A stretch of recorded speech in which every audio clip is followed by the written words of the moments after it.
You're listening to Tiger and the Viper. 16. I stared down at the open message from my mom and found myself unsure how to reply. Mom, 1904. Hi, me and Dad just want to know how you're doing. You haven't called in a bit. What was I even supposed to tell her? That I hadn't had a night of straight sleep in the last 2 weeks? That they fed us apples and coffee all day? That I was hiding in a toilet stall at our dance studio right now just to get a moment to myself? My body felt cast in lead, and my heart kept doing this weird, fluttering stutter, and honestly, I was too scared about it to tell anyone. They'd probably just think I was making it up to get out of practice. It wasn't worth painting a worse target on my back. They already didn't like me here. What I wanted to say was, Mom, I want to go home. Mom, I fucked up and this is hell. This isn't like those kiddie shows. My neck is on the line. The children's performance shows on TV had been a different animal. The industry was exploitative, yes, but it had a limit to how hard you could work the kids, for how long. The true horror was offset when your parents lost track of you. Yet, somehow, the academy program at Midas was a different kind of demanding. I didn't get grace when I came back from my hospital stints. The medication left me bloated, and the weigh-ins became a constant source of fear. I was slower than the other girls, less in sync, less stamina to keep me pushing through all-day practices. I was tempted to feel sorry for myself, but what I really felt most of the time was angry and tired. None of that seemed like something inspiring to send to my parents as an update. Plus, she'd either use that information to have a blowout argument with the label, or she'd tell me to buck up and endure it for my future. The first possibility would make pressure here at the academy even worse, and the second would just make me feel inadequate. It wasn't like there was anywhere I could go anyway. We were all just crabs in a pressure cooker. The executives and trainers were just turning up the heat until one of us screamed. The week would roll over and be skimmed from the roster. The cursor of my terminal blinked, waiting for my response back. The stall door rattled and I jumped, almost dropping my terminal in the toilet. I know you're not sitting there in the bathroom trying to skip practice. I yanked my pants up and opened the stall. Yeleni stood glowering on the other side. In all the years I'd had the misfortune of knowing her, Yeleni's two constants had remained, that she was fixated on minding other people's business, and that she didn't have a single kind bone in her body. Her taut, pretty face showed signs of exhaustion, but she was barely red or glossy with sweat. The label had spent thousands on severing her nerves, so the story went, with surgery so she couldn't flush or sweat as much. With the amount of work she'd already had done, I wonder if her parents still recognized her in her visits back home. The label, however, had not managed to find a doctor that could help her with her personality. Can I help you? I'm trying to take a piss. I shouldered past her. It takes you 20 minutes to piss? I watched her cross her arms in the mirror as I splashed water on my face. Aw, Yeleni, I didn't think you cared. You gonna start tracking my cycle next? I asked her. Whatever. She strode back to the open bathroom door. If you want to sit in your terminal in the bathroom, it's your ass on the line anyway. One less lazy fuck in Group A. You'd need to make it to Group A first to find out, I guess. I pulled my hair out of my face. I didn't owe my bully or anyone else time or energy I didn't have. Fuck you, Chua, Yeleni spat. I don't do charity. She left the bathroom fuming, and it left me feeling winded and worse on my feet than before.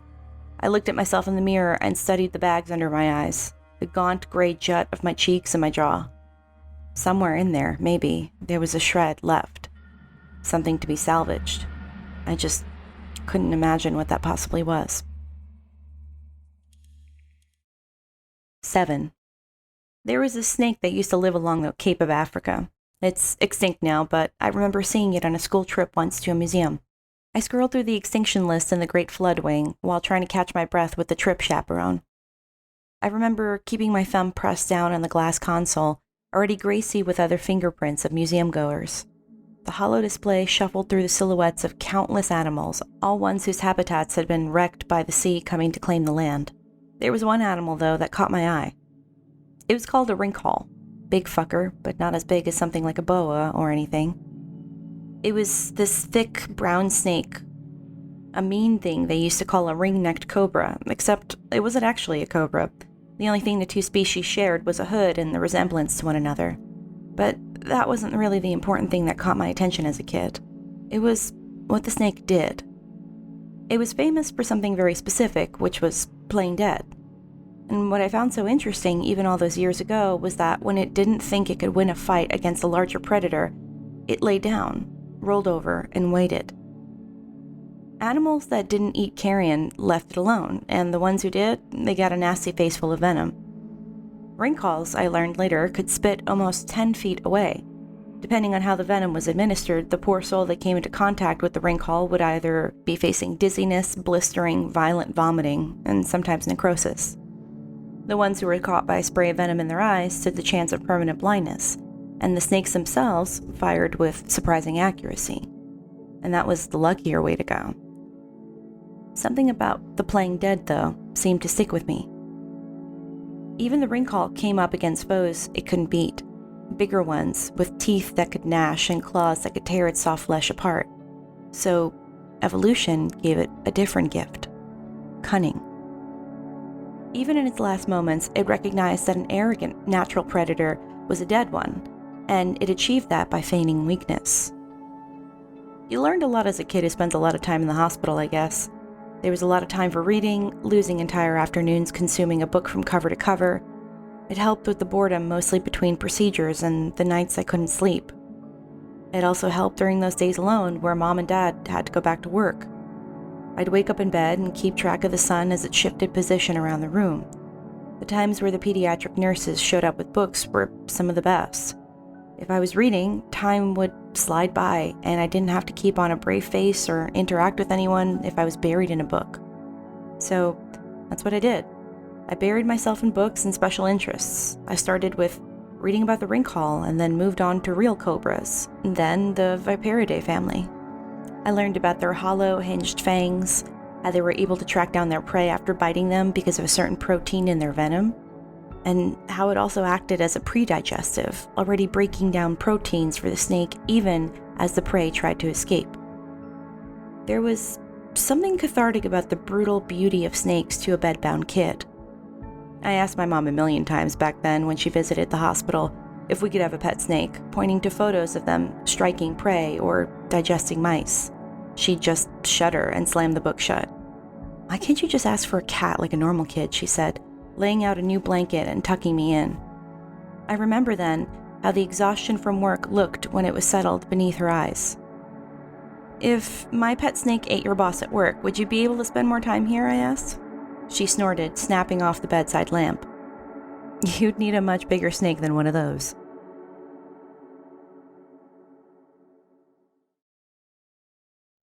"16. Mina waved us over. She dropped low into the huddle like she was afraid someone would be listening outside the dance studio. "Listen up, we're going to finally be doing selections." She paused down to look at the beeping notification from her wrist pilot. "Oh, wait, what do you mean? I thought they were delaying selections until next month," a girl called out. Mina pulled her attention back up from her device. "The boss is in town and they're moving up the selections so he can do it in person." "So, when is that happening?" "In 2 days. "You gotta be shitting us," someone said from the back of the group. "We prepared for this, girls. You know how this business works by now. Cuts happen. You just have to be sure you're not on the wrong side of them." Mina's eyes met mine pointedly, and I felt a deep shame creep over me. I'd hate Mina more for the way she treated me if I didn't agree with her. I was the only one who had been passed over in selections twice now, and by some miracle, they hadn't cut me. I figured it was because I had already become too expensive as an experiment.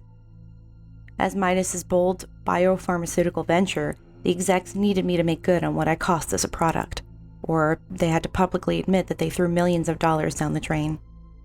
I hadn't been showing promise in the most integral years of my training, and that was a problem. I was a low performer, but the sunk costs needed to be repaid.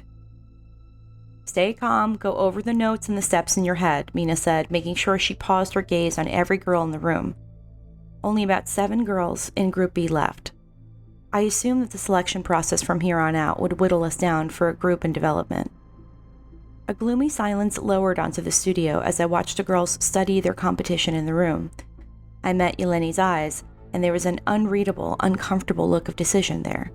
Something very specific shifted that moment, like a silent hand had cranked up the heat in the building. An oppressive tension settled down over the girls. Just remember, I can't teach you presence. You have to believe in the character you're acting out, so buy in. I felt a tingling fear wash over my shoulders. I wasn't sure if it was because of Yelene's bloodthirsty leer or the fact that the others had begun to subtly look over at me. It wasn't even their barely moving lips or softly murmuring voices that made me feel the worst. I was way more concerned with the critic lodged squarely in my own chest. Was I even capable of summoning belief? I'd already fucked up twice. Third strike, I was out, and there was no chance that a debt-ridden idol would get picked up by any other label after being dropped. If that happened, Mom and Dad would lose their house, everything they owned. They put everything into making sure I succeeded. And here I was, in countless training camps, blowing all of it. Mina nodded towards the door. Wrap it up for the day and head home. I want you all well rested and sharp for the process. The van ride back to the dormitories was silent. Some girls had simply passed out, their hoods pulled over their eyes. Others simply stared as the neon of late-night clubs and streetlights passed by the window. I looked down at the book in my lap, but I couldn't even summon the energy to open the cover. I leaned my head against the window instead and counted the lights still on in apartment windows as they smeared by. There was a time when I used to find the view of this side of the city beautiful.